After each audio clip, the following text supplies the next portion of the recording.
ایک ہے نماز ہم پڑھ لیتے ہیں، آپ نے سارا پڑھ لیا، سارا تعدیل ارکان بھی کر لی، لیکن اگر آپ کا اللہ کے ساتھ ڈائریکٹ کمیونین اور ڈائریکٹ کمیونیکیشن قائم نہیں ہوا تو نماز، جس کو کہ کہا گیا کہ الصلاۃ معراج المومنین، جو قرب حضور کو حاصل ہوا معراج میں، وہ ایک بندہ مومن دنیا میں رہتے ہوئے حاصل کر سکتا ہے نماز میں، اگر اس کی روح جو ہے واقعتاً ہم کا نام ہو رہی ہو الحمدللہ رب العالمین الرحمن الرحیم مالک یوم الدین اہدنا الصراط المستقیم ایاک نعبد و اگر ہم واقعتاً ایسے کہہ رہے ہوں کہ ہمیں احساس ہو کہ ہم اللہ کے حضور میں حاضر ہیں اور عرض کر رہے ہیں، سجدہ کریں تو حدیث میں آتا ہے کہ ایسے محسوس ہو کہ گویا کہ میں نے اپنا سر اللہ کے قدموں میں رکھ دیا ہے، یہ ہے نماز۔ اب جو گفتگو ہو رہی ہے یہ ہم کلامی ہے، الصلاۃ معراج المومنین، اہل ایمان کے حق میں یہ نماز جو ہے یہ معراج کے درجے ہے، لیکن یہ نماز کیسے نصیب ہوگی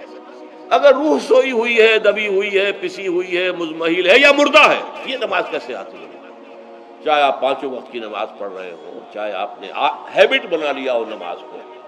چاہے خوش بھی ہو گیا ہو، لیکن یہ کہ جب تک وہ روح بیدار نہ ہو، جب تک ہم کلامی نہ ہو، افلاق سے آتا ہے نالوں کا جواب آخر، اٹھتے ہیں حجاب آخر، کرتے ہیں خطاب آخر، جب تک یہ نہ ہو، جیسے کہ میں ایک حدیث قدسی انشاءاللہ آج سناؤں گا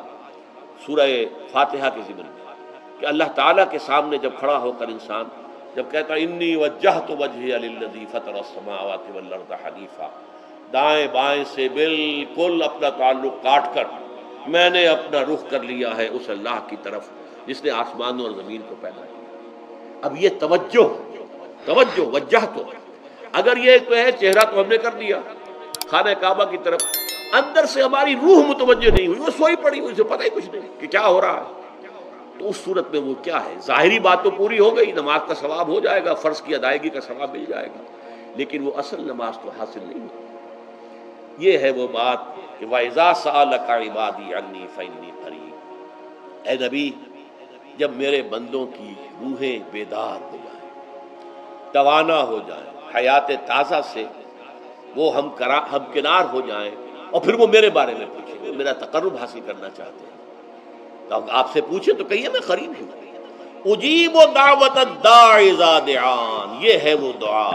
میں ہر پکارنے والے کی پکار، ہر دعا کرنے والے کی دعا کو سنتا ہوں، قبول کرتا ہوں، جواب دیتا ہوں جہاں کہیں بھی مجھے پکارے، اذا دعان۔ اس میں در حقیقت وہ مفہوم آ گیا ہے there and then wherever، آپ اپنے گھر میں ہو کر پکاریں اللہ کو، آپ بستر پر لیٹے ہوئے پکاریں اللہ کو،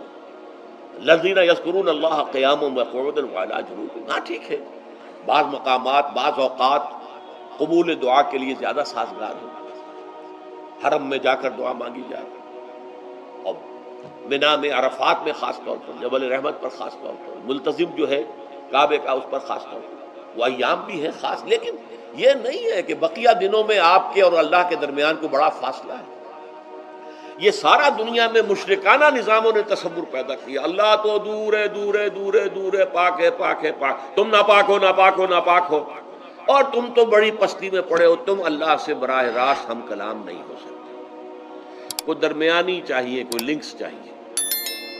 کوئی پجاری ہوگا، کوئی پروہت ہوگا، کوئی پنڈت ہوگا، کوئی پیر ہوگا، کوئی پادری ہوگا، کوئی پوپ ہوگا، اس کے ذریعے سے تم اللہ سے ہم کلام ہو، خود نہیں۔ اور جب ذریعے بیچ میں آ گئے تو ان کی مٹھی گرم کرو، ان کی چاپلوسی کرو، ان کو بھی جو ہے چادریں چڑھاؤ، ان کو نذرانے پیش کرو، یہ ہے بدترین ایکسپلائٹیشن جو مذہب کے ذریعے سے نوع انسانی کی ہوئی ہے۔ یہ دو ایکسپلائٹیشن دنیا میں ہوئی ہے تاریخ انسانی میں، ایک بادشاہوں کی طرف سے خراج دو ہمیں، محنت تم کرو گے کھیت میں،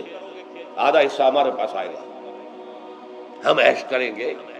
ہم سٹینڈنگ آرمیز رکھیں گے تاکہ ذرا تم بغاوت کرو تو تمہارا سر کچل دیا جائے۔ یہ ایکسپلائٹیشن بدترین، مانگنے والا گدا ہے، صدقہ مانگے یا خراج۔ دوسری طرف ہم بادشاہ ہیں، ہم چندر بنسی سورج بنسی خاندان ہیں، ہم راجپوت ہیں، حکومت کرنا ہمارا حق ہے،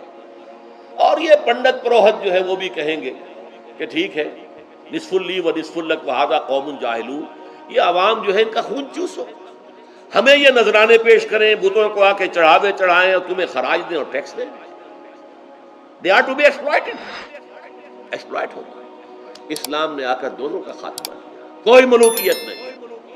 زکوٰۃ ہے تو غربا کے لیے، بادشاہ کے لیے نہیں ہے، یہ تو غربا کے لیے، لہذا کوئی ٹیکس نہیں۔ نمبر دو، اللہ سے ہم کلام ہونے کے لیے کسی دربان، کسی جو ہے پہرے دار کی مٹھی گرم کرنے کی ضرورت نہیں، جب چاہو ہم کلام ہو جائے۔ دل کے آئینے میں ہے تصویر یار، جب ذرا گردن جھکائی دیکھ لی۔ یہ تو تم ہماری طرف متوجہ نہیں ہوتے، ہم تو ہر وقت کہتے ہیں، ہر شب کو آخری لمحات جو ہیں، آخری جو گھنٹے ہیں رات کے، سمائے دنیا تک ہم نزول فرما لیتے ہیں تمہارے لیے، اور پکارنے والا پکارتا ہے، حل من مستغفر فاغفر له، ہے کوئی استغفار کرنے والا کہ میں اسے بخش دوں؟ حل من سائل فاعطیہ، ہے کوئی مانگنے والا کہ میں اسے عطا کروں؟ تم ہی سوئے رہتے ہو، انٹا غفیر رہتے ہو، تمہیں ہماری طرف توجہ نہیں ہے۔ اگر ہماری طرف متوجہ ہو جاؤ تو جیسے کہ اقبال نے کہا کہ میرے لیے یہ دربان جو ہے، پیران کلیسا کو کلیسا سے اٹھا دو، کیوں خالق و مخلوق میں حائل رہے پردے،